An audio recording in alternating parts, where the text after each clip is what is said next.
Now, since its rollout in January 2023, the Bank of Ghana has disclosed that it incurred losses of 317 million Ghana cedis in 2023 and some 1.82 billion Ghana cedis in 2024 under the Gold for Oil program. That brings the total losses to some 2.14 billion Ghana cedis in over 2 years.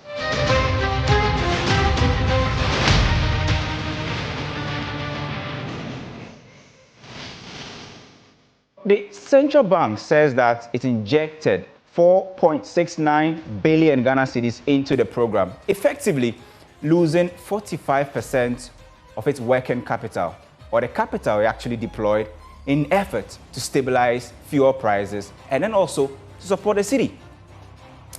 Now let's break this down further. On March 13, 2025, the Bank of Ghana officially ended the Gold for Oil initiative, citing heavy financial losses sustained as the primary reason for shutting it down. Now, Gold for Oil was actually introduced in December of 2022 in response to surging fuel prices, with diesel retailing as high as 23 cedis per litre, and petrol, you recall, was around 17 and 18 cedis at oil stations in November of 2022. A sharp cedi depreciation and the rapid depletion of foreign reserves forced the government and the Bank of Ghana to try an alternative strategy, that is, use gold and not dollars to purchase petroleum products from the international market. The logic behind the program was very simple. Ghana needed a workaround to its dollar shortage that wouldn't further drain the bank's reserves or worsen its currency depreciation. The goal was to ease pressure on the cedi by preserving scarce foreign exchange reserves.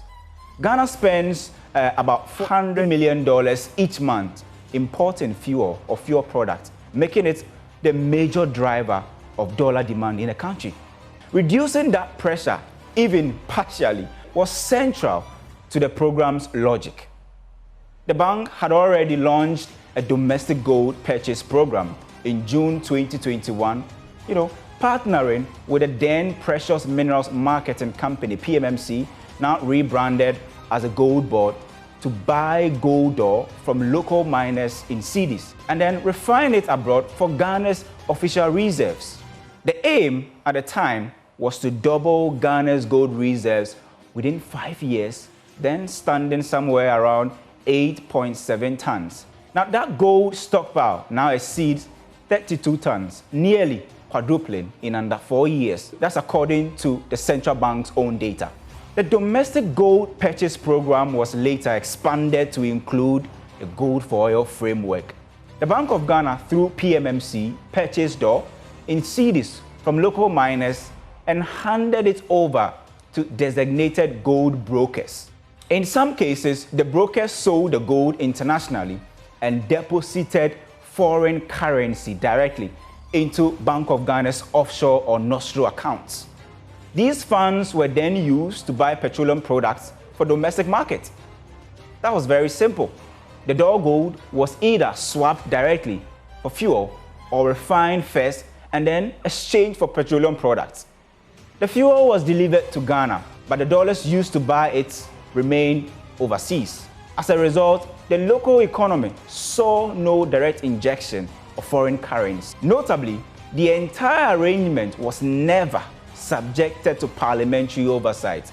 The ruling government at the time argued that the Gold for Oil program was not an executive policy, but a central bank initiative, and therefore did not require any parliamentary approval. The criteria for selecting these gold brokers, the fees paid, and the number of intermediaries involved have never been publicly disclosed. The cedi did stabilize in months after the G4O was launched, and fuel prices actually fell.